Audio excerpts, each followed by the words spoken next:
सभी को नमस्कार। संस्कृत की विदुषियां और महिला कवि इस श्रृंखला के अंतर्गत एक वक्तव्य में मैंने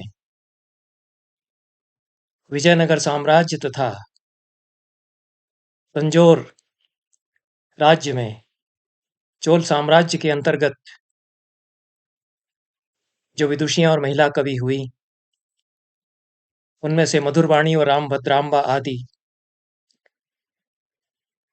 विद्वत कवियों की चर्चा की है। रामभद्रांबा पर अत्यंत संक्षेप में ही मैंने वहां चर्चा की, क्योंकि उनका महाकाव्य रघुनाथाभ्युदय बहुत पहले शोध कार्य के सिलसिले में लगभग 55 वर्ष पहले मैंने पढ़ा था। उसके पश्चात यह पुस्तक मेरे लिए दुर्लभ रही और इसके संबंध में मैंने जो कुछ लिखा और बोला वह प्रायः सेकेंडरी सोर्सेस से, दूसरे दर्जे के संदर्भ ग्रंथों से सामग्री लेकर ही मैंने कहा है। हाल ही में यह पूरा महाकाव्य रघुनाथाभ्युदय महाकाव्य मुझे प्राप्त हो गया।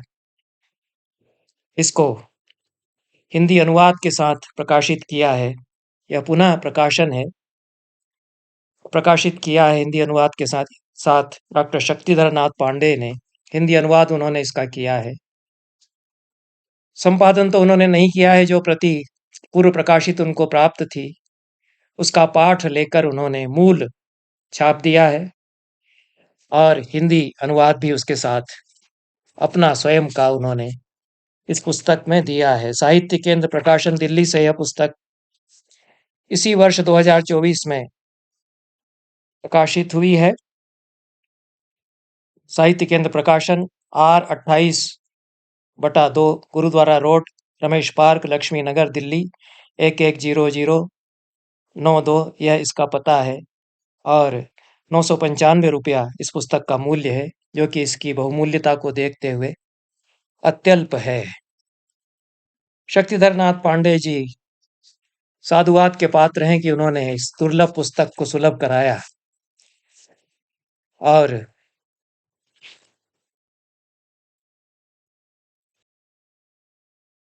उनके इस अध्यवसाय के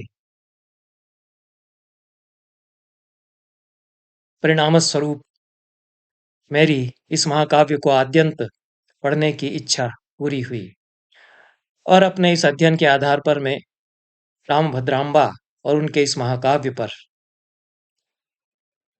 किंचित विस्तृत चर्चा करना चाहता हूँ। इस महाकाव्य को पढ़ने के पश्चात मेरी यह सुनिश्चित धारणा बनी कि रघुनाथाभ्युदय महाकाव्य जो रामभद्रांबा का है वह संस्कृत के सर्वश्रेष्ठ महाकाव्यों में से एक है। मैं इस बात को प्रबल आग्रह के साथ कहता रहा हूं कि और प्रश्न करता रहा हूं कि किसने यह कह दिया कि माघ, भारवी और श्रीहर्ष की बृहत्त्रयी है। किस आचार्य ने संस्कृत परंपरा में 18वीं शताब्दी के पहले यह कह दिया? यह तो अंग्रेजों ने कहीं पूछा होगा कि 3 महाकवियों के नाम बताइए कालिदास के बाद, तो पंडितों ने कहा कि ये है, तो उन्होंने कहा कि इसको बृहत्त्रयी मान लें, तो उन्होंने कहा हाँ बृहत्त्रयी है। ये औपनिवेशिक सोच के तहत हम सबसे अच्छे 3 कवि कालिदास के बाद ये हैं ऐसा मान लेते हैं, मानते चले गए, यही पाठ्य पुस्तकों में पढ़ाते चले गए। मेरे पास कम से कम 25 ऐसे संस्कृत के महाकाव्यों की सूची है भारवी के पश्चात लिखे गए, जो निश्चित रूप से भारवी, माघ और श्रीहर्ष के 3 महाकाव्यों के सर्वथा समकक्ष हैं। किसी भी भांति इनसे न्यून कहना उनको कठिन होगा। कुछ विशेषताओं में इनसे बड़े चढ़े हैं, कुछ विशेषताओं में इनके समकक्ष नहीं भी हो सकते हैं। हर महाकवि की अपनी खूबियां होती हैं। रामभद्रांबा की असाधारण विशेषताएं हैं और उन विशेषताओं को देखते हुए राजशेखर ने अपने से पहले के 10 महाकाव्यों की सूची गिनाई, जिसमें कालिदास भी हैं, भट्टी भी हैं, भारवी और माघ तो हैं ही। ये 10 महाकाव्य राजशेखर के गिनाए हुए, उसके पश्चात कम से कम 15-20 महाकाव्य ऐसे हैं जो संस्कृत महाकाव्य की एक शिखर की जो परंपरा है, प्रथम पंक्ति जो है उसमें परिगणन के योग्य हैं। इसलिए इस दृष्टि से रघुनाथाभ्युदय महाकाव्य अध्येतव्य है। इस महाकाव्य का प्रथम प्रकाशन मद्रास क्रिश्चियन कॉलेज की पत्रिका में 1917 ईस्वी में हुआ। पुस्तकाकार रूप में इसे टी.आर. चिंतामणि ने संपादित किया और उनके द्वारा संपादित पहला और अब तक का एकमात्र इसके पहले का प्रकाशित संस्करण 1934 ईस्वी में मद्रास विश्वविद्यालय से निकला था और यही एकमात्र संपादित संस्करण अभी तक है। इसका पाठालोचन सहित सुसंपादन अभी तक नहीं हुआ है। शक्तिधर नाथ पांडे जी ने संपादन तो नहीं ही किया है, उन्होंने इसकी पांडुलिपियों की खोज की कोई चेष्टा नहीं की और इसके पाठ को सुधारने की, उस पर विचार करने की भी कोई चेष्टा उन्होंने, कोई प्रयास, सत्प्रयास उन्होंने नहीं किया है। जो टी.आर. चिंतामणि ने संस्करण संपादित किया, तैयार किया, वह सरस्वती महल पैलेस लाइब्रेरी तंजौर में प्राप्त एक हस्तलिखित प्रति जो इस महाकाव्य की उनको मिली, उसके आधार पर उन्होंने संस्करण तैयार किया। केरल से इसको शक्तिधर नाथ पांडे जी ने प्राप्त किया, इस प्रकाशित संस्करण को, और हिंदी अनुवाद सहित उन्होंने इसको प्रकाशित कराया। इसमें पाठ की समस्याएं हैं और कुछ उलझने भी हैं। इसकी और पोथियां प्राप्त की जाएं और पुनः संपादित किया जाए, इसकी बड़ी आवश्यकता है।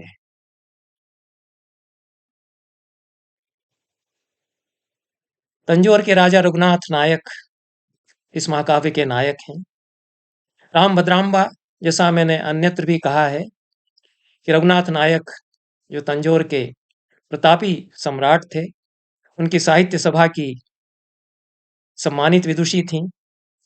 कुछ इतिहासकारों ने इन्हें राजा रघुनाथ की पत्नी बता दिया है। इस महाकाव्य को पढ़ने से कहीं भी ऐसा आशय ध्वनित नहीं होता कि राम भद्रांबा अपने पति का चरित्र लिख रही हैं। वरदाम्बिका परिणय चंपू है, वह तो उसकी कवि ने उसको अपने पति के चरित्र को लेकर के ही बनाया है और स्वयं को नायिका बना दिया है, नाम बदल दिए हैं। उस तरह का यह महाकाव्य नहीं है। यह एक ऐतिहासिक महाकाव्य है और श्रेष्ठ ऐतिहासिक महाकाव्य है। आंखों देखी घटनाएं रघुनाथ नायक के जीवन की बहुत प्रत्यक्ष दृष्ट वृत्तांत राम भद्रांबा ने इसमें वर्णित किए हैं। हमारे इतिहास के 16वीं-17वीं शताब्दी के इतिहास के अनेक अछूते अध्याय इसमें इस महाकाव्य में खुलते हैं। रघुनाथ नायक 17वीं शताब्दी के चोल वंश के सबसे प्रसिद्ध प्रतापी सम्राट हैं और उनको श्रेय दिया जाता है कि तंजौर की संस्कृति, साहित्य और कला को शिखर पर उन्होंने पहुंचाया। 12 सर्गों का यह महाकाव्य है, 900 श्लोक इसमें हैं। उदात्त अलंकार आद्यंत इसमें विद्यमान है। बहुत भव्य स्तर पर पूरा महाकाव्य चलता है और रघुनाथ का व्यक्तित्व, रूप, स्वरूप, दिनचर्या, वेशभूषा, इन सबको तो जैसा राम भद्रांबा ने देखा, सरस लेखनी से इनके चित्र, शब्द चित्र उन्होंने प्रस्तुत किए हैं। विशेष रूप से अपने चरित्र नायक के साहित्यानुराग पर, कला प्रेम पर उन्होंने अच्छा प्रकाश डाला है और रघुनाथ नायक की राजसभा के कतिपय कवियों का भी संकेत इसमें मिलता है। यद्यपि शक्तिधर नाथ पांडे जी ने संस्कृत साहित्य के इतिहास, समग्र इतिहास का अवलोकन किया होता तो रघुनाथ नायक की राजसभा के जो अनेक कवि हैं, गोविंद दीक्षित जैसे अमात्य, परम ज्ञानी, परम विद्वान और राजनीतिज्ञ, अर्थशास्त्र के भी पंडित, वो रघुनाथ नायक के अमात्य थे। रामभद्र दीक्षित जैसे कवि उनके समय में तंजौर में लिख रहे हैं। बड़े कवियों का, संस्कृत साहित्य का एक स्वर्णयुग है यह 16वीं-17वीं शताब्दी, और संस्कृत साहित्य अपने एक प्रकर्ष पर पहुंच गया इस काल में आकर के। केवल तंजौर और विजयनगर में ही नहीं, दिल्ली में जो कुछ हो रहा है, कितने बड़े बड़े कवि उत्तर भारत में इस काल में संस्कृत के हैं और कितने बड़े बड़े शास्त्रकार इस काल में संस्कृत परंपरा में हैं। मधुसूदन सरस्वती हैं, महाप्रभु वल्लभाचार्य हैं और भी बड़े दार्शनिक, बड़े शास्त्रज्ञ, महान पंडित इस काल में हैं। 15वीं से 16वीं और 17वीं शताब्दियों का जो 300 साल का समय है, यह संस्कृत साहित्य का एक शिखर इस समय में हमारे सामने आता है। और भी शिखर हैं। संस्कृत बार बार उठ करके खड़ी होती रही, अपने प्रकर्ष पर बार बार पहुंचती रही। यह एक समय संस्कृत के प्रकर्ष का यह भी है। 14 पृष्ठों में शक्तिधर नाथ पांडे जी ने प्रस्तावना लिखी है। अच्छी प्रस्तावना है और जिज्ञासु जनों के लिए बहुत उपादेय है। भारतीय इतिहास, मध्यकालीन भारतीय इतिहास के अध्येताओं के लिए तो अच्छी सामग्री उन्होंने संजो करके रखी है। और उन्होंने पूरे महाकाव्य का अध्ययन करके रघुनाथ नायक के जितने मित्र राजा हैं उनका परिचय दिया है, शत्रु राजाओं का परिचय दिया है, रघुनाथ नायक के समय की ऐतिहासिक घटनाओं का भी उन्होंने परिचय दिया है। यह सब पढ़ कर के मन में बड़ा दुख भी होता है कि किस प्रकार से भारतीय राजा, छोटे-छोटे राजा, छोटे-छोटे नगरों के, उनमें सांस्कृतिक प्रकर्ष है। धार नगरी का क्या कहना, धारा का क्या कहना, विजयनगर का क्या कहना, हम्पी का क्या कहना, तंजौर का क्या कहना, दिल्ली का क्या कहना, सब आपस में लड़-लड़ करके मर रहे हैं। कोई सांस्कृतिक दृष्टि नहीं है। एक दूसरे से लड़ झगड़ करके देश को तबाह कर रहे हैं। और उधर से तुर्क चले आ रहे हैं, प्रबल शक्ति के साथ चले आ रहे हैं और असंस्कृत नहीं है, उनकी अपनी एक संस्कृति भी है, उनका अपना एक धर्म भी है। उस धर्म से मुठभेड़ हो रही है। यहाँ के राजाओं ने कुछ समझा ही नहीं कि कितनी बड़ी चुनौती है, सब मिलकर के एक हो जाते। रघुनाथ नायक को कितने लोगों से, कितने राजाओं से लड़ना पड़ गया। बड़े प्रतापी थे, उन्होंने अनेक को परास्त किया, अपने मित्र राजाओं को शरण दी। इस महाकाव्य से सारा इतिहास खुलता है। दुखद इतिहास भी है, जितना ही बड़ा इतिहास है उतना ही दुखदायी भी है। हमारे आज के सोच को देखते हुए पारसियों से, यवन राजाओं से, जिनको यवन कहा है रामभद्राम्बा ने, उनसे लोहा लेना पड़ा। परांगिस जो हैं उनसे, डच पुर्तगाली लोग हैं, उनसे उनको जूझना पड़ा। और चोलक, कृष्णप्पा, जगराज, पांड्य राजा, इनसे भी उनको युद्ध करने पड़े रघुनाथ नायक को। ये सारा इतिहास इस महाकाव्य में 12 सर्गों में खुलता है।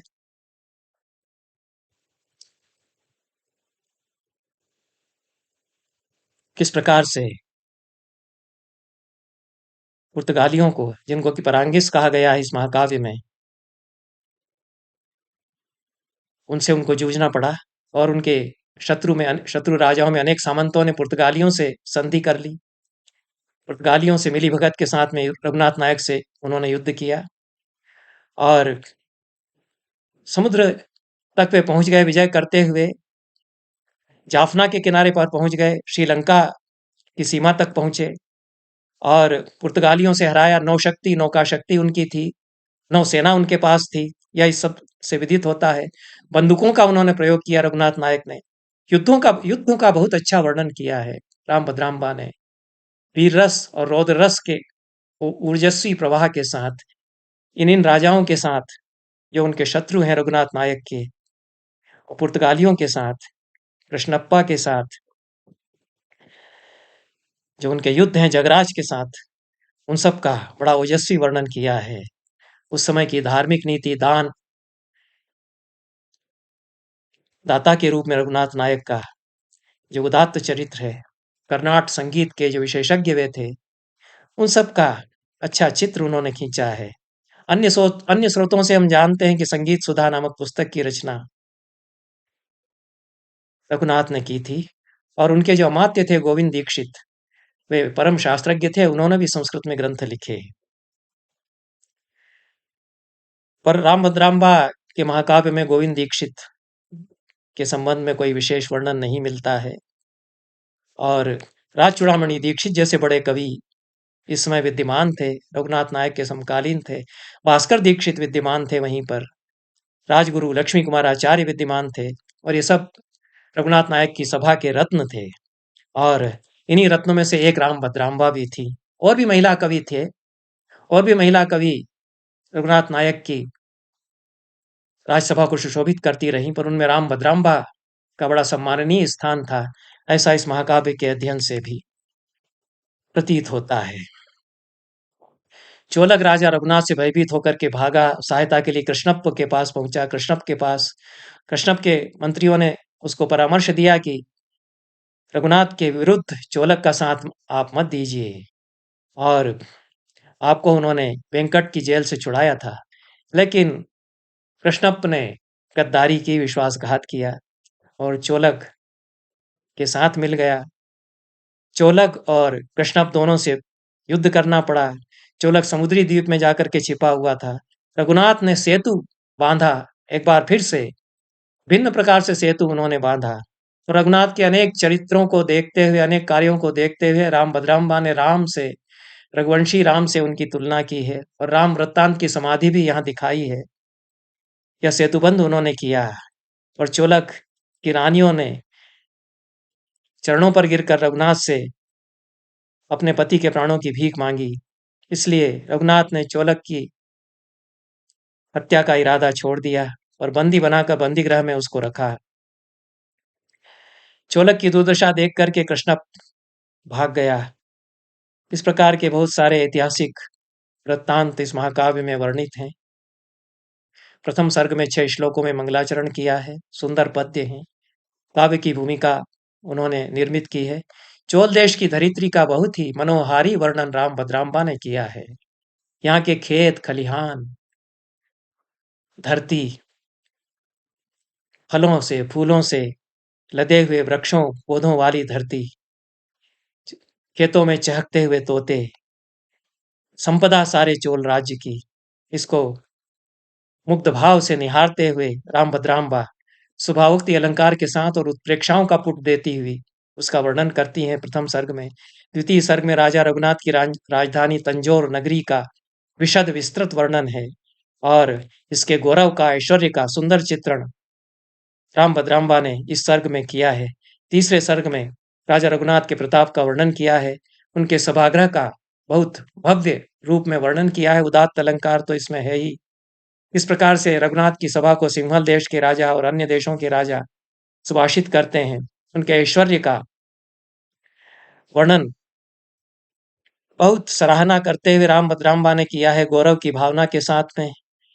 चौथे सर्ग में रघुनाथ की दिनचर्या का वर्णन है। प्रातःकाल उठ करके और शयन करने तक रात्रि में क्या क्या वो करते थे, इसका वर्णन किया है। बड़ा आकर्षक है और बहुत सारी सांस्कृतिक सूचनाएं इससे मिलती हैं।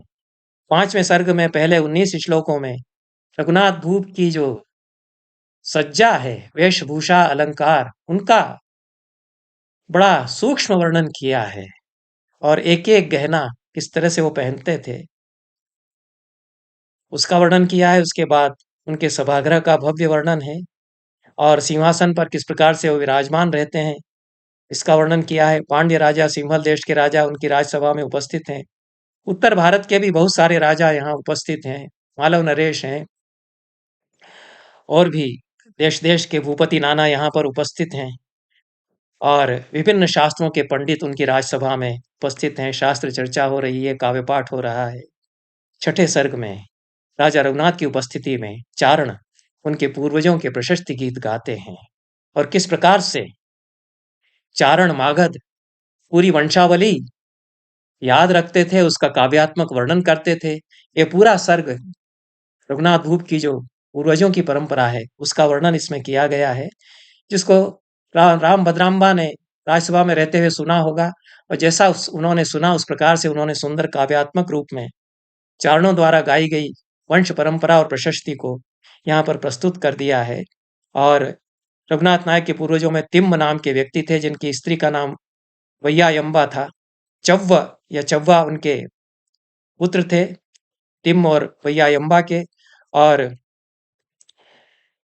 चव्व ने वृद्धाकलम तिरुवन्नमलाई नामक स्थान पर देवताओं के लिए बहुत बड़े गोपुर का निर्माण कराया, बहुत बड़ा ध्वज स्तंभ उन्होंने निर्मित कराया और श्री शैलम की बाह्य दीवारों का निर्माण वैया वैया मंबा के आदेश से कराया गया। कावेरी नदी के किनारों पर, कावेरी नदी के तट पर अनेक देवालयों का निर्माण चव्व ने कराया। अनेक मंदिरों को और अग्रहारों को उन्होंने निर्मित कराया और अच्युतार्या की बहन मूर्त्यम्बा चव्व महाराज की रानी थी। मूर्त्यम्बा का बहुत सुंदर वर्णन राम भद्राम्बा ने किया है। इन्हीं के पुत्र थे चव्व और मूर्त्यम्बा के राजकुमार अच्युत, जो कि पिता हैं रघुनाथ नायक के। और अच्युत भी बड़े प्रतापी राजा थे, उन्होंने अनेक भव्य मंदिरों का निर्माण कराया। श्री रंगनाथ के मंदिर के ऊपर सुनहरा कलश उन्होंने बनवाया और रामेश्वरम में उनके द्वारा जिस प्रकार से दान दिया गया उसकी तो गिनती ही नहीं हो सकती है। तुला पुरुष दान उन्होंने कराया। इस प्रकार के वर्णन रामभद्राम्बा ने रघुनाथ नायक के पिता अच्युत राजा के किए हैं। और अच्युत की रानी मूर्त्यंबिका द्वितीय के रूप में जानी गई। उन्हें बहुत दिनों तक संतान प्राप्त नहीं हुई थी। उन्होंने घोर तपस्या की, दोनों दंपति ने, और तब रघुनाथ नायक जैसा असाधारण पुत्र उनको प्राप्त हुआ। उनकी तपश्चर्या का और किस प्रकार से विष्णु स्वयं उनके सम्मुख अवतरित हुए, इसका अच्छा वर्णन रामभद्राम्बा ने किया है। 7वें सर्ग में इतिहास सामने आता है, जो कि रामभद्राम्बा का देखा सुना पहचाना इतिहास है। और किस प्रकार से राजा अच्युत ने राजकुमार रघुनाथ का विवाह पांड्य राजा की पुत्री से किया। इन्हीं से युद्ध भी होता है, इन्हीं की पुत्री से विवाह भी होता है। फिर उनका युवराज पद पर अभिषेक हुआ और युवराज्याभिषेक के पश्चात रघुनाथ नायक को वेंकट देव राय, जो कि पारसिकों के साथ युद्ध में संलग्न थे, उनकी रक्षा के लिए प्रस्थान करना पड़ा। कर्नाट राज्य की सुरक्षा खतरे में थी। उन्होंने, वेंकट राय ने, इस कार्य के लिए राजा अच्युत से सहायता मांगी कि अपने पुत्र रघुनाथ नायक को सेना के साथ हमको दे दीजिए युद्ध में हमारी सहायता के लिए। राम लक्ष्मण को जिस प्रकार से विश्वामित्र मांगते हैं, उस वृत्तांत का भी रूपक यहाँ पर गढ़ दिया है रामभद्राम्बा ने। अनुनच करते हैं अच्युत राय अपने बेटे को, जो कि अभी पूर्ण युवक भी नहीं हुए हैं, युद्ध के लिए सेना के साथ उनके साथ भेजने में। लेकिन वेंकट रघुनाथ के लिए ही हट करते हैं। वो कहते हैं कि इतने प्रतापी हैं आपके पुत्र कि ये विजयी होकर के ही वापस लौटेंगे। रघुनाथ वेंकट राय के साथ युद्ध करते हैं और चंद्रगिरी पर जाते हैं। फिर पेनुगोंडा पहुंचते हैं और यमन देश की सेना थरथरा उठती है यह देख करके कि वेंकट राय इस बार रघुनाथ नायक के साथ, उनकी सेना के साथ आ गए हैं। और बहुत सारे सैनिक तो यवन सैनिक भाग उठते हैं। शेष सेना प्रतिरोध करती है। बल्लारपुर के किले में मुरसा एवं अन्य पड़ोसियों ने रघुनाथ का विरोध किया, पर वे भी सभी पराजित हुए। और रघुनाथ ने वेंकट साम्राज्य की सुरक्षा पूरी तरह से की उनके शत्रुओं से। फिर वेंकट की जेल में बंद तुंडीर के राजा कृष्णप्पा नायक का पता लगाने के लिए वे गए। कृष्णप्पा को शरण उन्होंने प्रदान की और स्वतंत्र करा दिया। कृतज्ञता के फलस्वरूप कृष्णप्पा ने अपनी बहन का विवाह रघुनाथ नायक के साथ किया और बाद में उनकी पीठ में छुरी भी घोंपने का प्रयास किया। विवाह हो गया रघुनाथ नायक का। उल्लास के साथ नवड़ा पत्नी को लेकर विजयी होकर वे अपनी मातृभूमि में लौटे।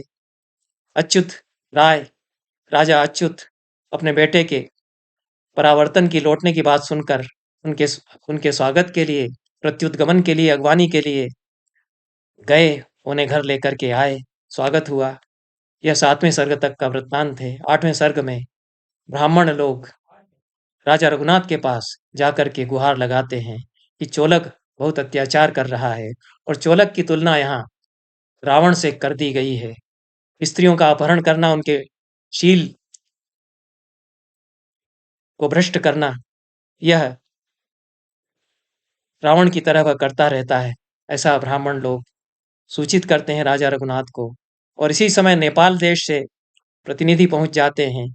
वह कहते हैं कि नेपाल नरेश ने प्रार्थना की है कि उनके शत्रुओं से आप उनकी रक्षा करें। और परांगिस से त्राण के लिए वे सहायता मांगते हैं रघुनाथ नायक से। इसी समय कर्नाट की राजसभा से, कर्नाट देश से भी प्रतिनिधि राजा रघुनाथ से मिलने के लिए आ पहुंचते हैं और वे वेंकट राय के निधन की सूचना देते हैं।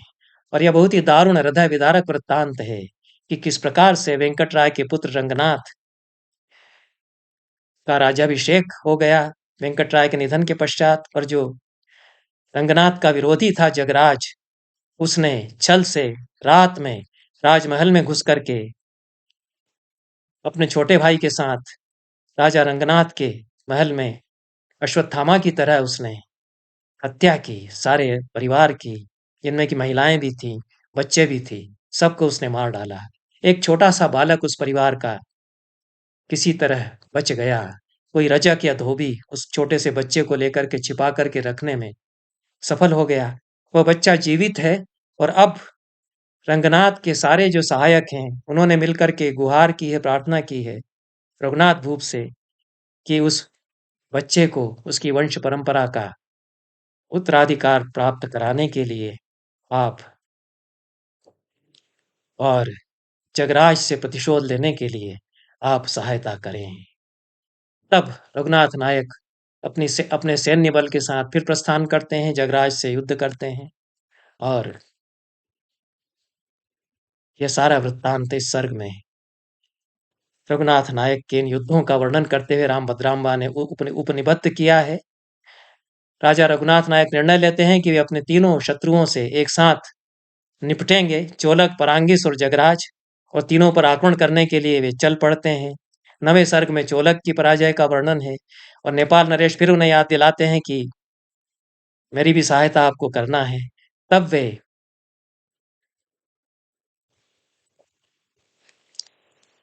डच सेना से युद्ध करने के लिए समुद्र तट की ओर चल पड़ते हैं। समुद्र पार करने के लिए नावों से ही पुल बनाया जाता है। नौसेना और बंदूकों के प्रयोग का अच्छा वर्णन रामभद्राम्बा ने किया है। समुद्र को पार करते हैं रघुनाथ नायक और परांगिस जो नेपाल राजा का शत्रु है उसको पूर्ण रूप से ध्वस्त कर देते हैं। नेपाल नरेश का साम्राज्य उनको लौटा देते हैं। इस बीच रघुनाथ नायक को अपने चरों से सूचना मिलती है कि पांड्य और तुंडीर के राजाओं ने उनके विरुद्ध दुरभिसंधि रची है। रघुनाथ पांड्यों से लोहा लेने के लिए फिर प्रयाण करते हैं। 10वें सर्ग में पांड्य और अन्य राजाओं की मिश्रित सेना के साथ रघुनाथ की कड़ी टक्कर का ऊर्जस्वी वर्णन है और तोम्बूर में शत्रुओं की पराजय का वर्णन किया गया है। शत्रु सैनिक प्राण रक्षा के लिए भाग जाते हैं, तितर बितर हो जाते हैं। जगराज फिर रघुनाथ नायक का सामना करने के लिए आता है। जगराज को रघुनाथ नायक पराजित कर देते हैं और रघुनाथ के सैनिक जगराज की तो जीवन लीला ही समाप्त कर देते हैं। पांड्य और तुंडीर के राजा पीठ दिखाकर भागते हैं। अन्य अनेक राजाओं का यहाँ उल्लेख है। उन सबकी भयाकुल चेष्टाओं का अच्छा वर्णन रामभद्राम्बा ने किया है। तभी रघुनाथ के राजदूत टुंडीर के स्वामी कृष्णप के विरुद्ध एक सेना भेजने का आग्रह करते हैं। रघुनाथ अपनी सेना भेजते हैं और कावेरी के किनारे चलते चलते रघुनाथ तिरुवैयार पहुंचते हैं। वहीं पर टुंडीर के राजा कृष्णप के विरुद्ध भेजे गए सैन्य अभियान के परिणाम की प्रतीक्षा करते हैं। रघुनाथ नायक के जो सैनिक कृष्णप के विरुद्ध गए थे, उन्होंने भुवनागिरी आदि कई किलों पर अधिकार करने के पश्चात कृष्णप पर विजय प्राप्त करके वे लोग वापस आते हैं। इस सारी विजय यात्राओं के पश्चात राजा रघुनाथ पुनः अपनी राजधानी तंजा नगरी वापस लौट करके आते हैं। 10वें सर्ग तक का यहाँ तक वृत्तांत है। 11वें सर्ग में रामभद्राम्बा ने राजा रघुनाथ के की राजसभा का वर्णन करते हुए वहाँ महिला कवियों की किस प्रकार से रचनाएं प्रस्तुत की जाती थी, विभिन्न भाषाओं के भाषा काव्य प्रस्तुत किए जाते थे, इन सब का वर्णन किया है और अपने अष्टभाषा कवित्व पर भी प्रकाश डाला है। कितने कितने पंडित या शास्त्रज्ञ उस राजसभा में उपस्थित होते थे, यह भी बताया है। कुछ वैशेषिक शास्त्रों के विद्वान थे, कुछ व्याकरण की गूढ़ गुत्थियों को सुलझाने में निपुण थे। अनेक विदुषियां वहां पर थी जो प्राचीन कवियों के ग्रंथों की व्याख्या और टीका कर सकती थीं। इस प्रकार से यह हमारे साहित्यिक इतिहास को जानने के लिए 11वां सर्ग इस महाकाव्य का बहुत ही महत्वपूर्ण है। और इसके आगे राजसभा में रघुनाथ नायक के सम्मुख रामायण का गान किया जाता है और उसके बहाने इस सर्ग में 11वें सर्ग में रामभद्राम्बा ने संपूर्ण राम कथा प्रस्तुत कर दी है, जिस प्रकार से वह गाई जाती थी। इस पर अलग से मैं कभी चर्चा करूंगा, क्योंकि राम कथा के रोचक प्रसंग इसमें कुछ प्रस्तुत होते हैं और उन पर अलग से कभी चर्चा की जा सकती है। राम भद्राम्बा यह भी बताती हैं कि उनके चरित नायक स्वयं एक श्रेष्ठ कवि हैं और उनके रसपेशल काव्यों की भावना करते करते अन्य कवियों में अब मेरा मन नहीं लगता, ऐसा भी वे कहती हैं। रसप्रधानान् रघुनाथनेतु प्रबन्धभेदान् मम भावयन्त्याः प्राङ्निर्मितानेक कविप्रबन्ध प्रस्तावनायां प्रभवेन् मतिः कथम्। पहले ही सर्ग में उन्होंने बताया है कि ये चरित नायक जो मेरे हैं, ये स्वयं इतने अच्छे कवि हैं कि उनके रसप्रधान प्रबंधों को भावित करते करते अन्य कवियों में मेरी उतनी रुचि नहीं रह गई है। यह रघुनाथ नेतु रसप्रधानान् प्रबन्धभेदान् भावयन्त्याः मम प्राङ् निर्मितानेक कवि प्रबंध प्रस्तावनायां मतिः किं प्रभवेत्।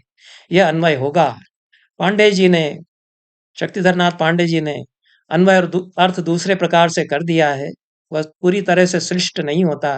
अनेक श्लोकों में अन्वय ठीक नहीं हुआ है, ऐसा मुझे लगा। रघुनाथ नेतु भावयन्त्याः मम रस प्रधानात् प्रबंध भेदात् प्रांग निर्मितानेक कवि प्रबंध प्रस्तावनायां मति किम प्रभवेत्, ऐसा उन्होंने अन्वय किया है। इससे तो अर्थ ठीक नहीं निकल रहा है। रघुनाथ नेतु भावयन्त्या, ऐसा नहीं हो पाएगा अर्थ ठीक से। और रस प्रधानान द्वितीय विभक्ति है, उसको कैसे उन्होंने पंचमी कर दिया अन्वय में। रस प्रधानान रघुनाथ नेतु प्रबंध भेदान मम भावयन्त्या, बहुत ही सरल शैली में सीधे सीधे कहा है। तो रस प्रधानात प्रबंध भेदात ऐसा कैसे अन्वय कर देंगे। जो द्वितीयांत पद है, द्वितीय बहुवचन में जो पद है, उसको उन्होंने पंचमी का एक वचन बना दिया, नकार को तकार करते हुए। इस तरह की अन्वय में विसंगतियां अनेक स्थानों पर हैं। इसमें थोड़ा सुधार अपेक्षित है। बहुत प्रशंसनीय कार्य किया उन्होंने, हिंदी अनुवाद किया, लेकिन अनुवाद भी कुछ स्थानों पर चिंत्य है। कुछ रघुनाथाभ्युदय महाकाव्य में राम भद्राम्बा का जो कवित्व है, उसकी मैं संक्षेप में चर्चा करूंगा। प्रथम सर्ग में जैसा मैंने कहा कि चोल देश की रमणीय धरा और कावेरी तट की उपांत्य भूमियों का बड़ा सुंदर वर्णन किया है। हमने वी राघवन की एक कविता पढ़ी, संस्कृत में बड़ी लंबी कविता है, कावेरी तट भूमय है। वो भी वहां पैदल घूमते हुए जैसे दृश्य देखते हैं, उनका बहुत अच्छा वर्णन करते हैं। वह मेरे द्वारा संपादित राघव काव्य मौक्तिकम जो संकलन है वी राघवन की कविताओं का, उसमें अंग्रेजी अनुवाद के साथ, मेरे अनुवाद के साथ प्रकाशित है। अस्ति प्रभावैरतिमाननीया चोलावनी शालिवनी निचोला सह्यात्मजा पूर सरित समीर संपर्क पुण्या जनता शरण्या। अतिमाननीया शालिवनी निचोला चोलावनी, ऐसा कहा है। पांडे जी ने निचोल का अर्थ घूंघट कर दिया है। मेरे अनुसार निचोल का अर्थ ओढ़नी लेना चाहिए। अमरकोश में निचोल शब्द है, निचोला प्रच्छद पटः समौरल्लक कंबलऊ, दूसरे कांड में अमरकोश में बताया गया है। ओढ़नी लेंगे तो अधिक सुंदर अर्थ निकलेगा, और निचोल घूंघट के अर्थ में लेना उचित नहीं है। शालिवनी निचोला, धान के खेत ओढ़नी है उसके लिए। शालिवन का निचोल ओढ़नी पहने हुए अति माननीय चोलावनी है, चोल देश की अवनी धरती है। सह्यात्मजापुर सरित समीर संपर्क पुण्या जनता शरण्या। बहुत मातृभूमि के प्रति अनुराग के साथ लिखा है यह पूरा जो सर्ग है। सह्यात्मजा, कावेरी के सरितपुर से, उसके जल को बहता हुआ जो समीर आता है, उसके संपर्क से पुण्य यह धरती है, पवित्र यह धरती है। तटानिलानीत तरु प्रसूनान्याशंक्य बाणान समायुधीयान सरित्पति सह्य सुताम तरंगैरालिंगे यस्याम रमते नुवेलम। यह राघवन ने भी अपनी कविता में वर्णन किया है कि कावेरी जहाँ समुद्र से संगम बनाती है, वो कैसा आलिंगन कावेरी नदी और समुद्र का वहां होता है, उसी को राम भद्राम्बा देखती हैं, उस दृश्य को। तो तटा नीला नीत तरु प्रसूनान, जो कावेरी नदी के किनारे बहते हुए फूल उसकी तरफ बढ़ते हुए आ रहे हैं। समुद्र को लगता है कि कामदेव ने अपने बाण छोड़ करके मेरे ऊपर इनका संधान कर दिया है। तो वह आकुल होकर के सरितपति सही सुता को उमक करके अपने तरंग हस्तों से आलिंगन कर लेता है और अनुवेलम उसके किनारे किनारे निरंतर वह रमा रहता है। सरितपति सागर जो है बड़ा रमता है कावेरी नदी का आलिंगन यहाँ पा करके। उत्प्रेक्षा अलंकार का प्रायः आद्यंत प्रयोग जगह जगह करती हैं। उस समय के समाज के चित्र भी हैं।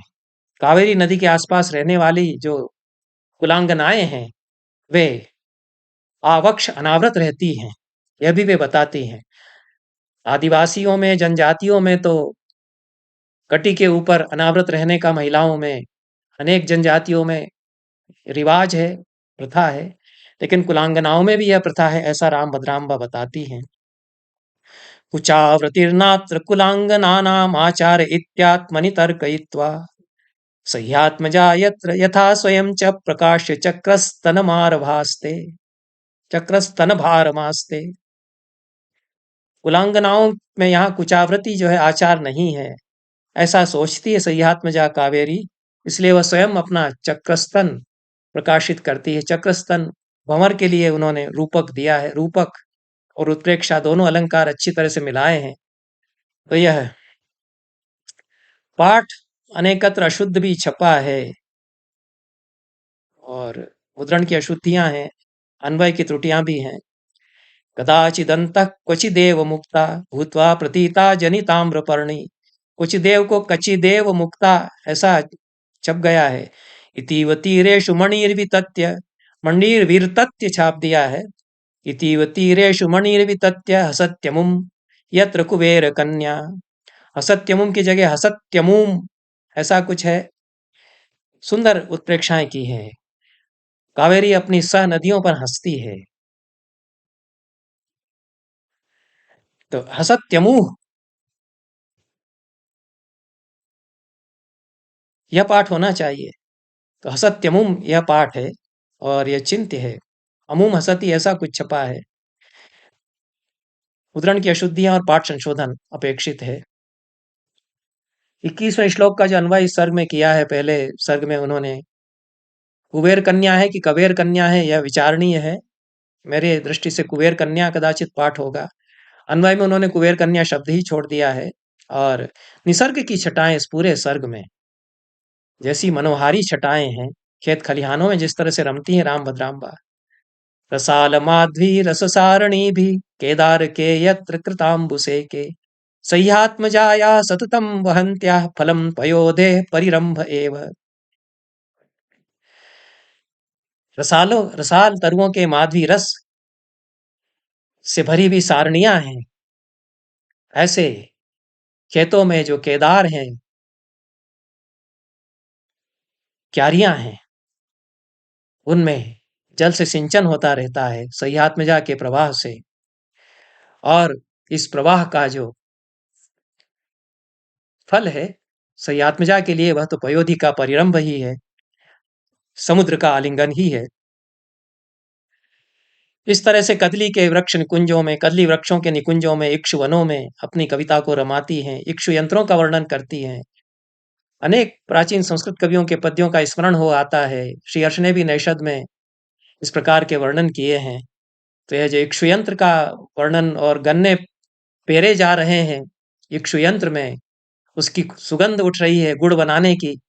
संस्कृत कवियों में जो लोक कवि हैं, ग्राम जीवन का वर्णन करने वाले जो कवि हैं, बहुत सारे योगेश्वर की परंपरा के, उन्होंने बहुत सुंदर वर्णन किए हैं। राम भद्राम्बा भी उस परंपरा से जुड़ जाती हैं। खेत खलिहानों में और इक्षु यंत्रों में गुड़ बनने का जब वर्णन करती हैं, पहले सर्ग में 35-36वें श्लोकों में।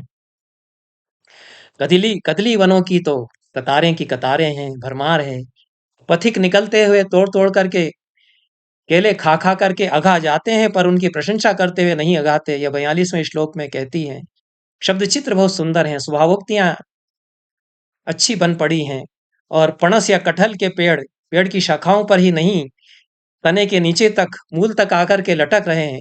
यह तो कटहल का पेड़ जिन्होंने देखा है उन्होंने देखा होगा कि किस प्रकार से शाखाओं पर ही नहीं लटके रहते हैं कटहल। वो जो मूल तना है उसमें भी लटके रहते हैं और जड़ों तक कई बार आ जाते हैं। ये कटहल के पेड़ की बड़ी विशेषता है। राम भद्राम्बा कहती हैं, फलंति पादै वनसा मदीया इति प्रकाश्य स्वयमेव भूयः या पुष्पितक्ष्मारुहरेखयान्य महीम वसंती व विभाति नित्यम।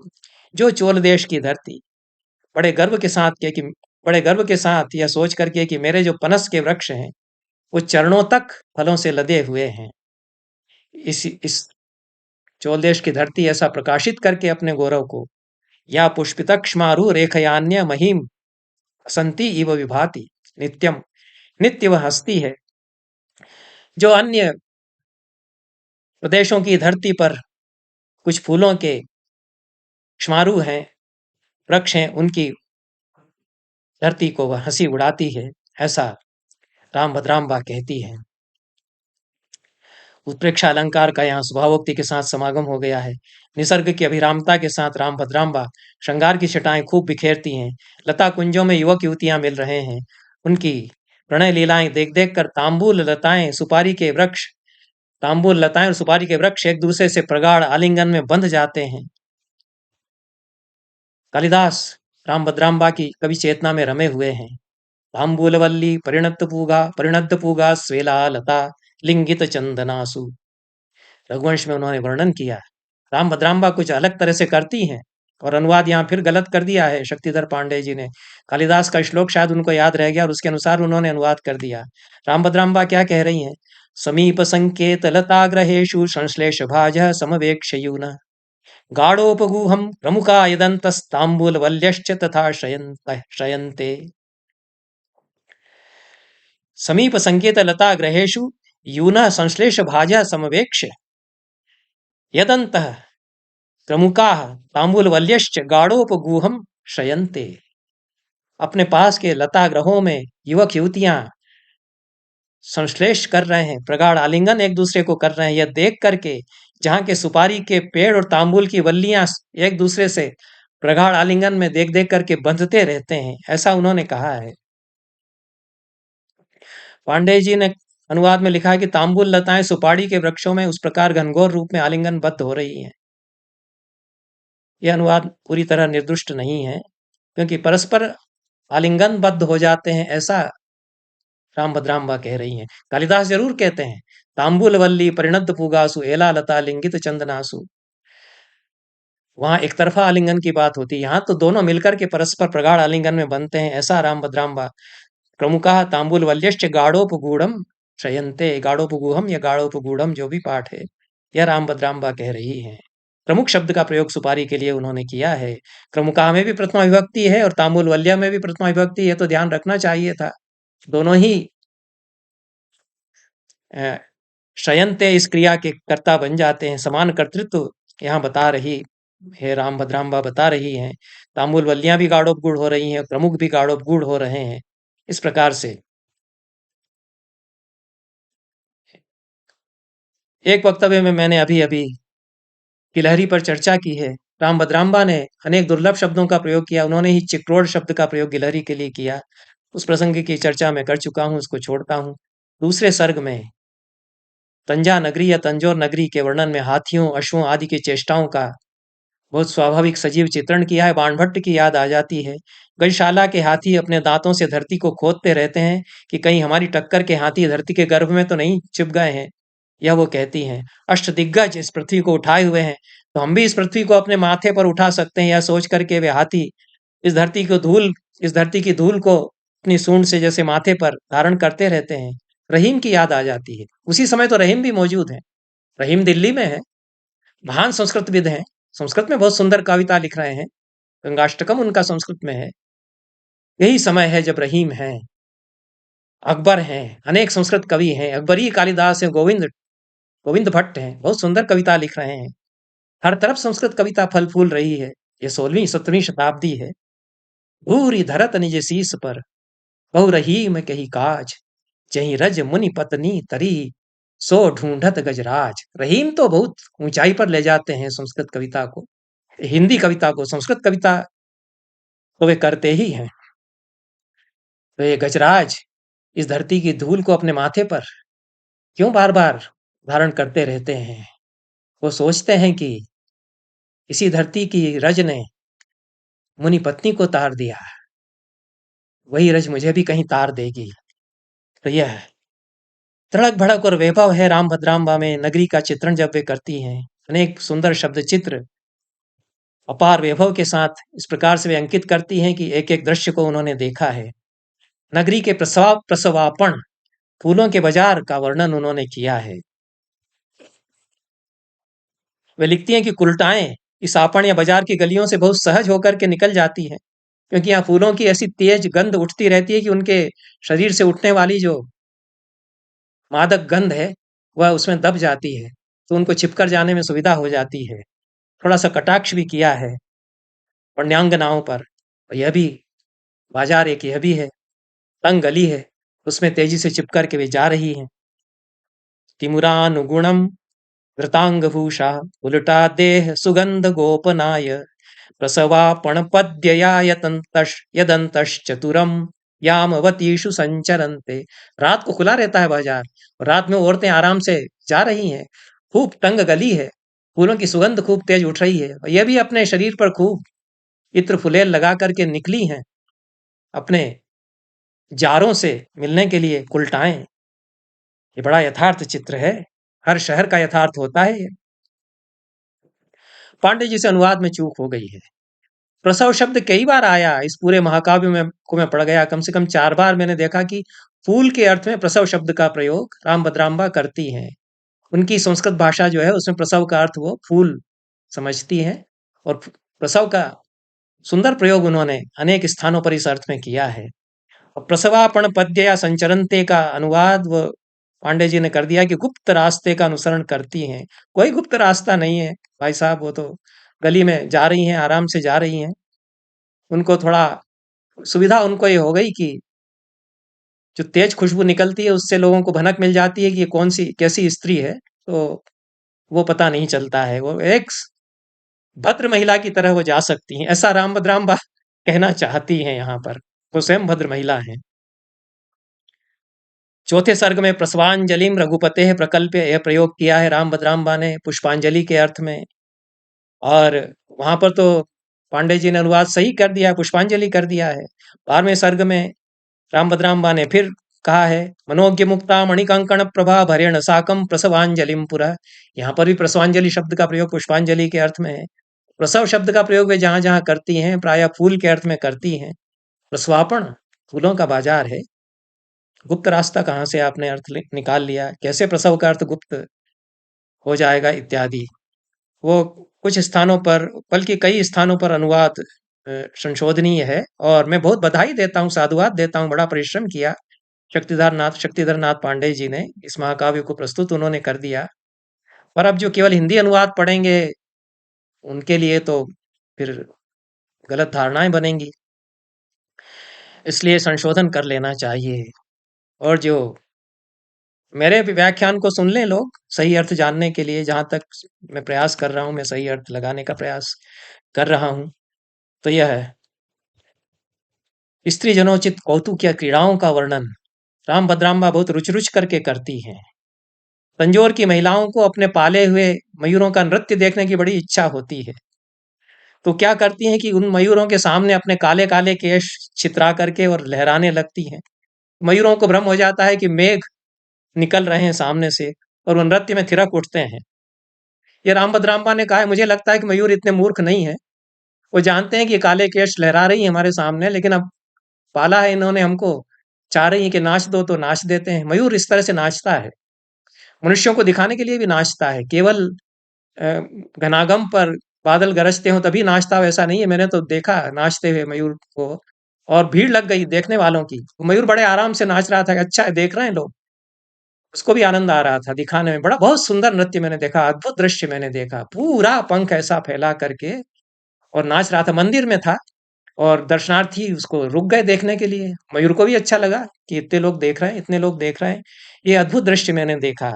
तो ये सही वर्णन किया है राम भद्राम्बा ने, लेकिन उन्होंने थोड़ी उत्प्रेक्षा कर दी कि वो जैसे कि मेघ समझ लेते हैं, उनको काले केशों को मेघ से उपमान भी देना है, मेघ के लिए मेघ का उपमान भी देना है काले केशों के लिए, इसलिए वो ऐसा लिखती हैं। लेकिन वो भी जानती होंगी कि मयूर भी जानते हैं कि हमको ऐसा इतना मूर्ख न समझा जाए। शिखिलास्य विशेष दर्शनोत्का महिला यध्वज मारुतावधूते जलदे जनयन्ति तं तदात्वे घनवेणी भर काली मांकुरेण। सुंदर श्लोक है। आगे एक श्लोक और विचारणीय है। नारायण ऋषि के द्वारा उर्वशी को अपनी उरु से उत्पन्न करने की कथा का उल्लेख करते हुए रामभद्राम्बा कहती है कि हरि ने तो अपनी उरु से एक ही अबला को उत्पन्न किया। पद्मजन्मा ब्रह्मा ने तो अपने मन से ही यहाँ की नतांगी सुंदरियों को उत्पन्न करके अपने गुरु या जन्मदाता विष्णु को पीछे छोड़ दिया। यह उद्भावना कल्पना वे करती हैं।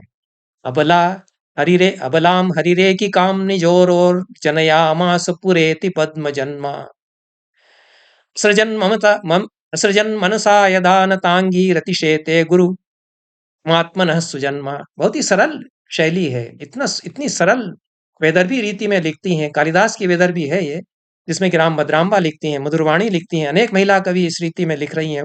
गंगा देवी के महाकाव्य का तो कहना ही क्या है।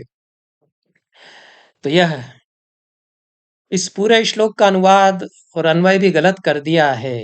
अब विचार ज्यादा नहीं करूंगा। बहुत सरल है।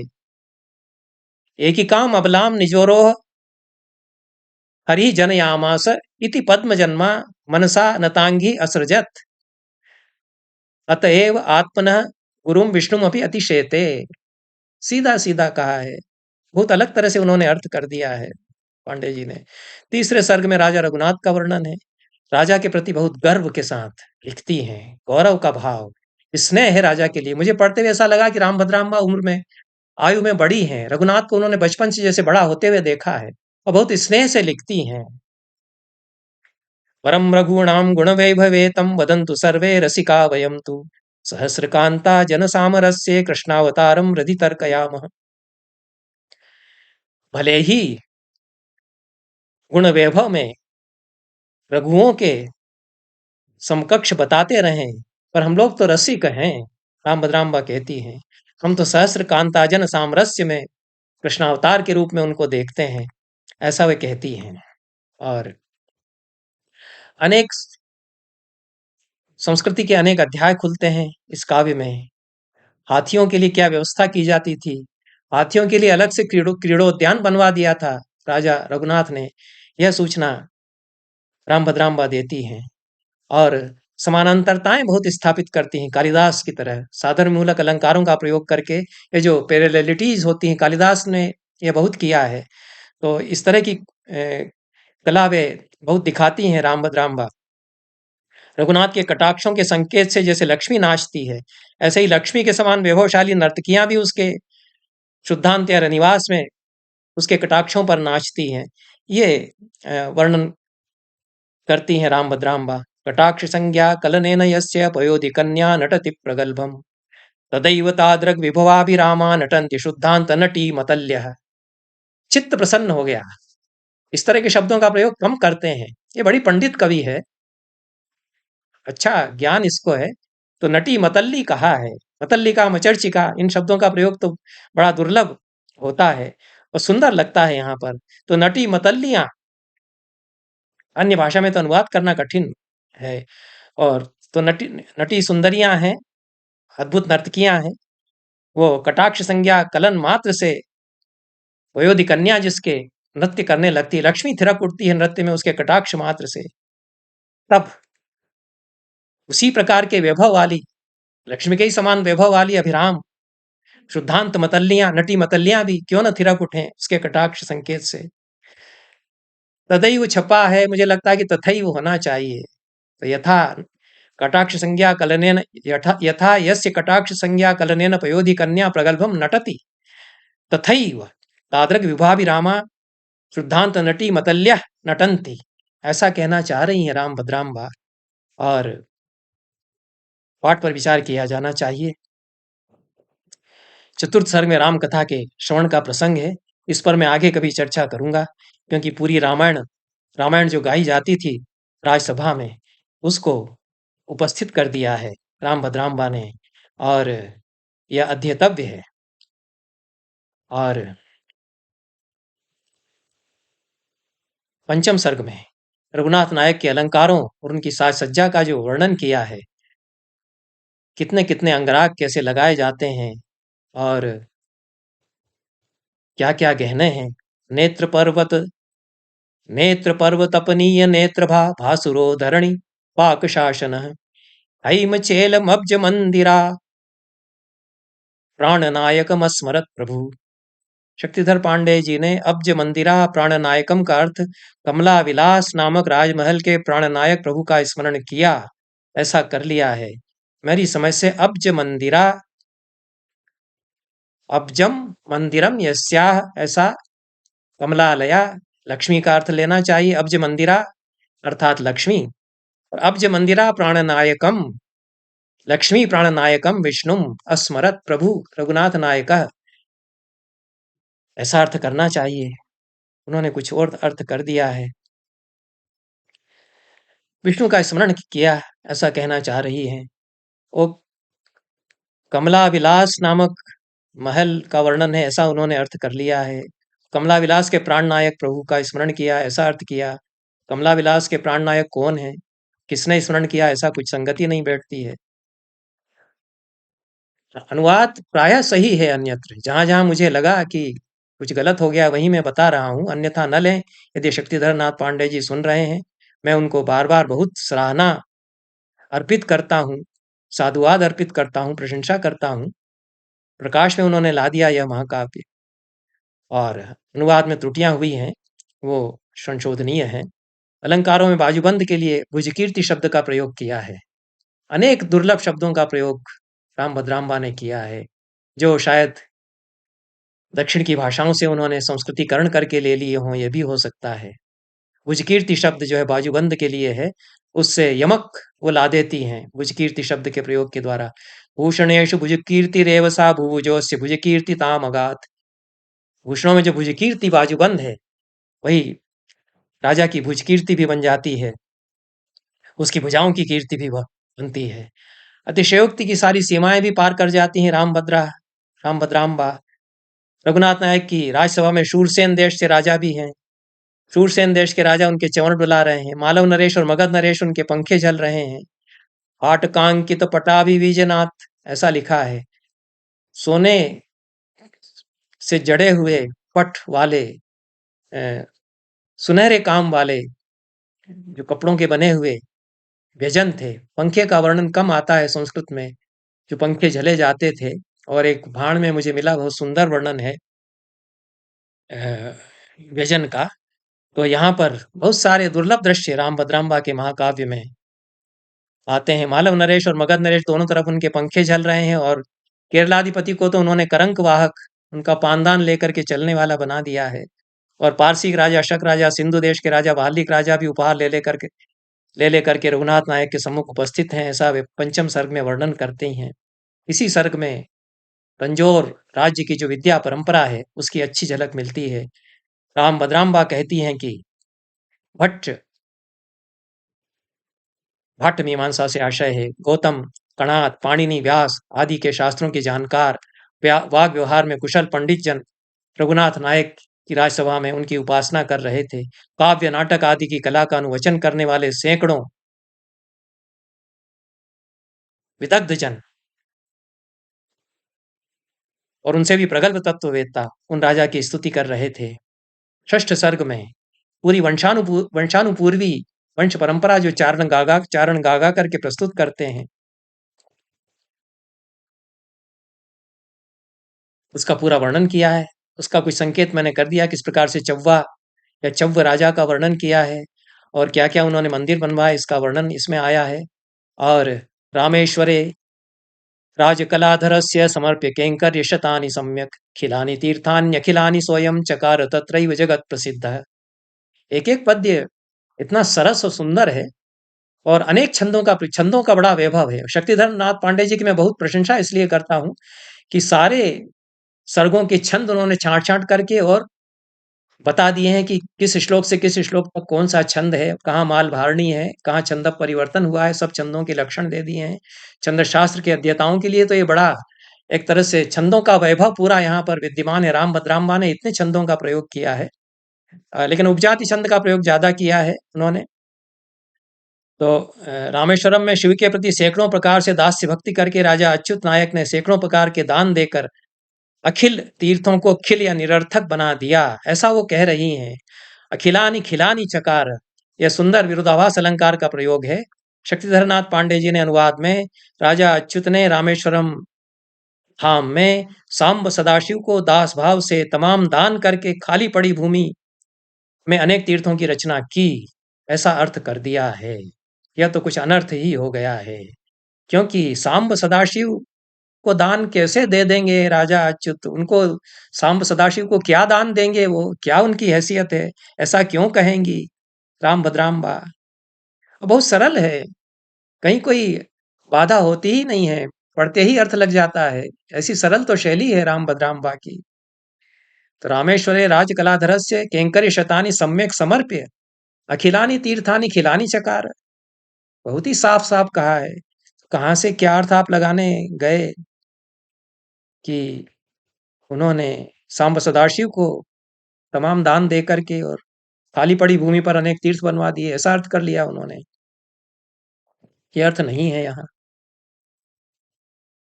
राजा अच्युत नायक का बड़ी आदर भावना के साथ में मनोयोग पूर्वक बहुत सुंदर वर्णन इस छठे सर्ग में राम भद्राम्बा ने किया है, और पर्यायोक्त अलंकार का भी प्रयोग किया है। भोगानुभूति में वे इंद्र थे, मानवतियों में मनोभव या कामदेव थे, विषाण ने बेबुध लोक शाखी। इसका अनुवाद पांडे जी ने छोड़ दिया है यहाँ पर छठे सर्ग में। ये जो श्लोक हैं, शाखी वृक्ष को कहते हैं, विषाणन या विश्राम। तो शरण शरणार्थियों को, शरण में आए हुए लोगों को शरण देने में, विश्राम देने में वो शाखी, छाया देने वाले वृक्ष, अर्थ है। अनुवाद में उन्होंने छोड़ दिया है। रूपक दीपक अलंकारों की झड़ी लगा दी है राम भद्राम्बा ने। महिलाओं के प्रति सम्मान का भाव उनमें विशेष रूप से है, और इसलिए उल्लेखनीय है यह महाकाव्य। मूर्त्यंबिका का वर्णन जिस तरह से उन्होंने किया है शक्ति के रूप में, वह बड़ा अच्छा लगता है। सामंत चक्रेश्वर सार साक्षी सहस्त्र नित्याचरितोपचारा। यहाँ भी अनुवाद में राजमंडल की औपचारिकताओं के साथ रहने वाली, यह अनुवाद पांडे जी ने कर दिया है। उपचार का अर्थ औपचारिकता से संबंधित संस्कृत में सदैव नहीं होता है, और उपचार तो पारिभाषिक शब्द है नाट्यशास्त्र में, अर्थशास्त्र में। राजोपचार, प्रेमियों और प्रेमिकाओं के बीच के उपचार बड़े प्रसिद्ध हैं, कामशास्त्र में भी बहुत प्रसिद्ध हैं। तो ये नित्य उपचार करते रहते हैं, चिकित्सा इलाज से भी वहां पर मतलब नहीं है। उपचार जो सेवा भाव से कुछ किया जाए, प्रेम भाव से कुछ किया जाए, अंग्रेजी में ट्रीट इसको कहते हैं, और ये ट्रीट्स कर रहे हैं। प्रेमी प्रेमिका भी एक दूसरे के लिए ट्रीट करते हैं, भक्त भी करता है भगवान के लिए। ये सब उपचार का बड़ा व्यापक अर्थ है, और सुंदर प्रयोग किया है यहाँ पर। सामंत चक्रेश्वर सहस्र उपचार करते रहते थे मूर्त्यंबिका का, ऐसा कह रही हैं वो। तो औपचारिकता का निर्वाह करते रहते थे, ऐसा कुछ आशय उनका नहीं है राम भद्राम्बा का। राजा अच्युत और मूर्त्यंबिका की जो संतति की अभिलाषा का चित्रण है, बहुत ही वात्सल्य रस के साथ में मगन होकर के राम भद्राम्बा ने किया है। आलोल लंबालक माननाब्ज माभिप्रतम पद्मदलायताक्षम आलोकये साध्वी कदात्म जात मव्यक्त वर्णालपनाभिरामम। राजा कहते हैं पत्नी से, क्या सुंदर लिखा है। हे साध्वी, झूलती लंबी घुंघराली लटों वाले, कमल पत्र के समान नयनों वाले, अपनी तोतली बोली बोलते हुए ऐसे पुत्र के मुख कमल को मैं कब देखूंगा। कदा आत्मजातम अव्यक्त वर्णालपनाभिरामम आलोकये। है साध्वी, ऐसा कहते हैं। शिशु का वर्णन जो सूक्ष्म पर्यवेक्षण के साथ किया है राम भद्राम्बा ने, वो स्वभावोक्ति की जो छटाएं बिखेर दी हैं। बच्चे का वर्णन एक महिला कवि जब करती है, क्या करती है। झूले पर झूलता, खिलखिलाती रमणियों के द्वारा दुलराया जाता हुआ वो बालक, नन्हे दांतों के निकलने के साथ हंसी की छटा बिखेरता, घर के आंगन में घुटने घुटने रेंगता हुआ शिशु। यह राजा कामना करते हैं कि कब देखने को मिलेगा हमें। इसी क्रम में 27वें श्लोक में वो कहते हैं इस सर्ग में, तरंगितास तरंगितस्तन्य वचा सुगंध कपोल भागम। यह जिसके कपोल भाग या गाल स्तन्य या माँ के दूध की वचा के सुगंध में रमे हैं, ऐसा कहा है। पांडे जी ने अनुवाद कर दिया है कि माँ के दूध से भरे सुरभित कपोल वाले ऐसे बालक को, कोई बालक माँ के दूध को कपोलों के भीतर भर करके नहीं रखता है। वचा का अनुवाद उन्होंने छोड़ दिया है। वचा एक आयुर्वेदिक औषध है। इसके बाद राजा अच्युत और उनकी रानी का तपश्चर्या और व्रत का जो वर्णन है, बहुत भव्य उदात्त गरिमामय वर्णन किया है, और किस प्रकार से उनकी भक्ति से प्रसन्न होकर के भगवान रंगनाथ उनके सम्मुख प्रकट हो जाते हैं। भक्ति रस की भी धारा उन्होंने यहाँ बहा दी है। जो भक्त हैं उनके लिए तो बड़ा तन्मय करने वाला वर्णन है। और ईश्वर के विग्रह के वर्णन में कवि ने, राम भद्राम्बा ने, अमंद सौंदर्य मंदाकिनी बहाते हुए उसमें वेदांत का निचोड़ भी डाल दिया है। तपोनिदागोदित तापभंगेष्वपार कारुण्यरसैरपांगैः निवारयन्तं निगमान्तवेद्य माद्यं पुमांसं विभुरालुलोके। तपस्या के निदाग या ग्रीष्म से अंगों में होने वाले ताप को अपार कारुण्य रस से अपार कारुण्य रस से भरे अपने अपांगों या कटाक्ष से निवारित करते हुए निगमांत वेद्य आद्य पुरुष को उस दंपति ने देखा। यह वर्णन है। फिर प्रभु ने राजा से कहा, वांछानुरूपम वसुधा सुधांशो वृणीष्व सद्यो वितरामि भद्रम। हे वसुधा के सुधांशु, इस धरती के चंद्रमा, अपनी वांछा के अनुरूप वर मांगो, मैं तुरंत दे दूंगा। तब राजा अच्युत ने जो वर्णन किया है कि ऐसा ऐसा ऐसा ऐसा चाहिए, बड़ा लंबा वर्णन है। वो सारे अच्युत नायक के गुण जो राम भद्राम्बा ने देखे थे, उस वरदान में राजा अच्युत के मुख से जो निकला है वरदान की जो याचना, उसमें उन्होंने डाल दी है। बड़ी ऐश्वर्यमयी पदावली है। भावी सम्राट के रूप में जिस पुत्र की कामना राजा अच्युत करते हैं, उनकी सारी परिकल्पना साकार करती हुई शब्दावली। अष्टादशद्वीप तलावनीप सदोपहारी कृतवस्तु जातम अशेष सेवायतनाग्रहार नित्य प्रतिष्ठापन निघ्नचर्यम। संपूर्ण मंदिरों के अग्रहारों, ऐसा अनुवाद कर दिया है, मंदिरों और अग्रहारों में नित्य प्रतिष्ठापना करने में जिसकी चर्या लगी रहती है, ऐसा अनुवाद करना चाहिए था। मंदिरों के अग्रहार नहीं होते। मंदिरों और अग्रहार ऐसा द्वंद्व मान लेने में दिक्कत क्या थी।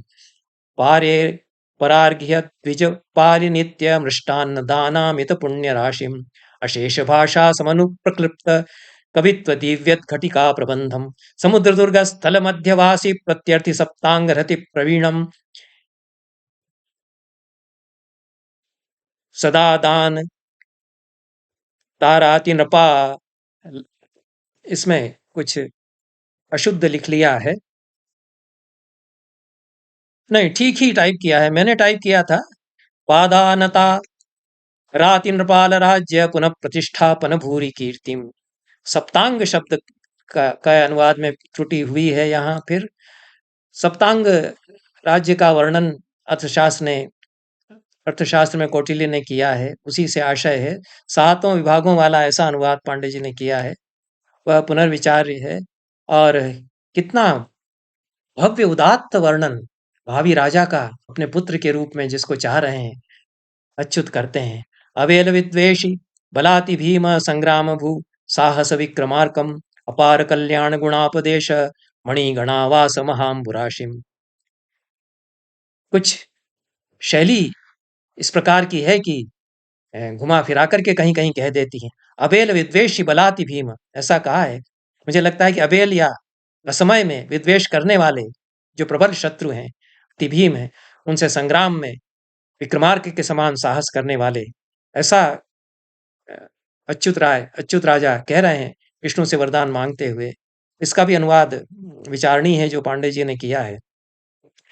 इतना लंबा वर्णन उन्होंने किया कि ऐसा ऐसा पुत्र चाहिए। तब प्रभु रंगनाथ ने कहा कि ऐसा तो धरती पर कोई मनुष्य हो नहीं सकता है, फिर तो मुझे स्वयं ही अवतार लेना पड़ेगा। इसलिए मैं स्वयं भी एक बार फिर तुम्हारे पुत्र के रूप में अवतार लूंगा। यह यहाँ पर कहा गया है। इसके बाद रघुनाथ के जन्म का वर्णन है। कालिदास की पदे पदे स्मृति आ जाती है। कुमार नाम्नः कुलभूषणस्य मणिविभूषाण समा महार्घाः इत्येवता प्रादिशदच्युतेन्द्रो जनाय तज्जन्म निवेदयित्रे।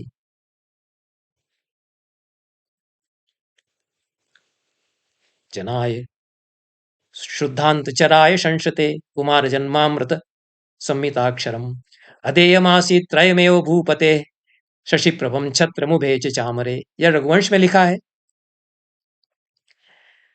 कालिदास ने कि जैसे ही बताया राजा को, दिलीप को, कि पुत्र हुआ है, तीन ही चीजें अदेय थीं उसके लिए, बाकी सब देने को तत्पर हो गए। एक तो चंद्रमा के समान शुभ्र पीतान जिसका है, ऐसा उसका छत्र और दोनों चमर, ये राज चिन्ह है। इनको छोड़ करके सारी संपदा देने को तैयार हो गए, सब कुछ देय हो गया था राजा के लिए। राम भद्राम्बा लिखती हैं कि कुमार नामनः कुलभूषणस्य मणि विभूषण मणि विभूषा न समा महार्गा।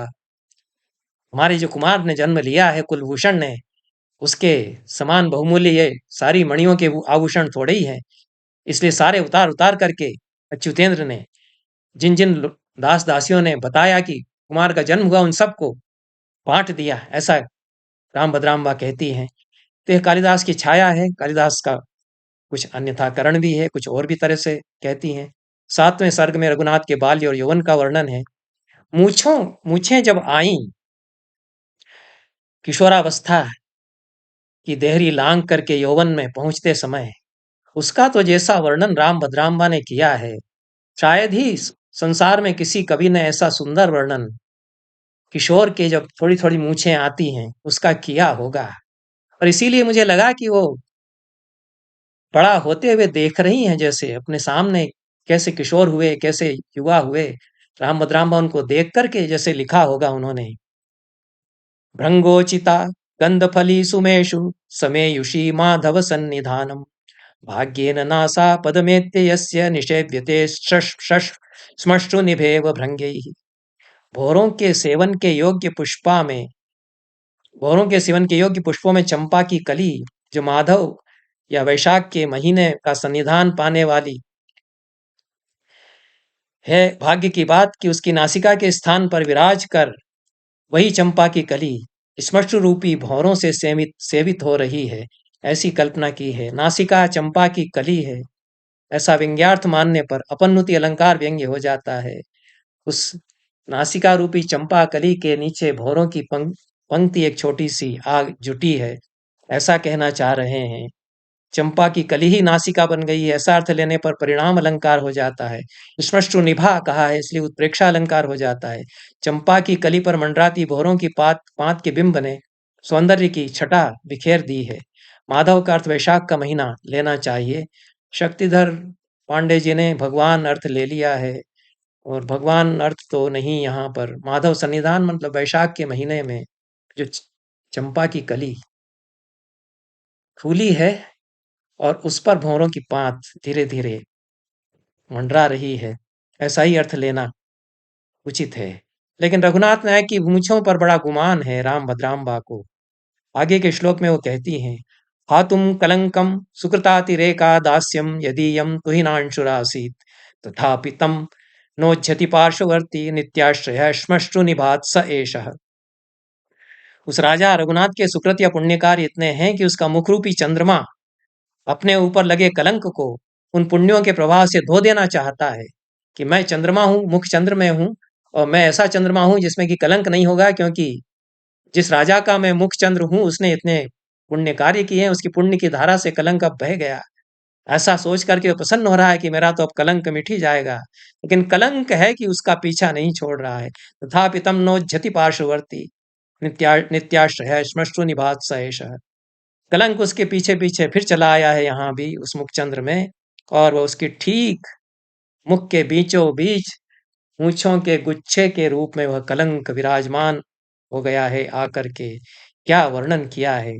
पुरुष कवि तो स्त्री देह का खूब रस ले लेकर वर्णन करते हैं, नक्षिक।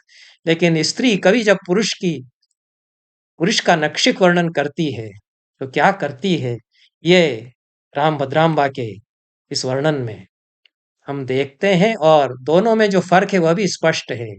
पुरुष कवि जब वर्णन करते हैं स्त्री की देह का तो भोगवादी दृष्टि से करते हैं, भोक्ता की दृष्टि से करते हैं। राम भद्राम्बा के वर्णन को पढ़ करके ऐसा नहीं लगता है। बहुत स्नेह भाव से जैसे कर रही हैं, बड़ा होते हुए देख रही हैं। और नक्षिक वर्णन तो किया, बहुत अच्छा किया, अनोखा वर्णन है।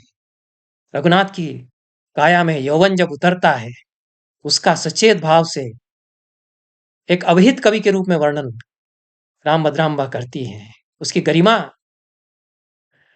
को इस गरिमा से स्खलित नहीं होती है। रघुनाथ का वर्णन है ये, और राम से तादाद में इसका हो रहा है, यह भी ध्यान वो रखती है।